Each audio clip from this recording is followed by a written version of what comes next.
peserta didik baru atau yang biasa disingkat dengan PPDB mencerminkan kualitas pendidikan suatu daerah. Semakin tertata sistem PPDB-nya akan semakin baik hasil capaian pendidikan yang diharapkan. Assalamualaikum warahmatullahi wabarakatuh. Salam sejahtera untuk kita semua. Perkenalkan, nama saya Afina Namira Syadza dari Dapil 2 DKI Jakarta. Sudah 7 tahun sistem PPDB zonasi diterapkan, tapi selalu menuai masalah yang tak pernah terselesaikan. Untuk itu, kita harus mencari tahu akar permasalahan PPDB di negeri ini. Akar permasalahannya adalah timpangnya jumlah peserta didik dengan jumlah sekolah negeri yang tersedia. Jika kita analogikan, peserta PPDB adalah antrian penumpang kereta yang berkerumun berjejal di setiap stasiun. Maka solusi logisnya adalah menambah gerbong kereta yang masih pendek hingga menjadi rangkaian maksimal yang layak jalan dan memenuhi standar keamanan yang berlaku. Cukup jelas analogi saya? Kita harus mampu menyelesaikan permasalahan PPDB yang dapat menjadi solusi bagi seluruh kalangan.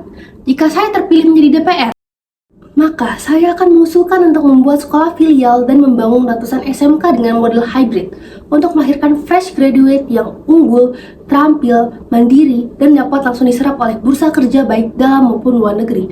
Sesuai dalam Peraturan Menteri Pendidikan dan Kebudayaan Nomor 17 Tahun 2017, disebutkan dalam pasal 26, jumlah rombongan belajar untuk SMA paling banyak 36 rombongan belajar. Jadi setiap tingkatan ada 12 rombongan belajar. Sementara itu untuk SMK paling banyak 72 rombongan belajar, maka setiap tingkat paling banyak 24 rombongan belajar.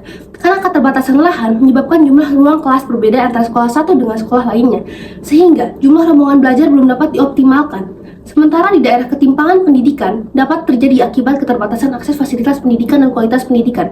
Sebagai anggota DPR, terkait fungsi anggaran, saya mengusulkan untuk membuat kelas-kelas jauh yang berinduk pada SMA atau SMK negeri terdekat.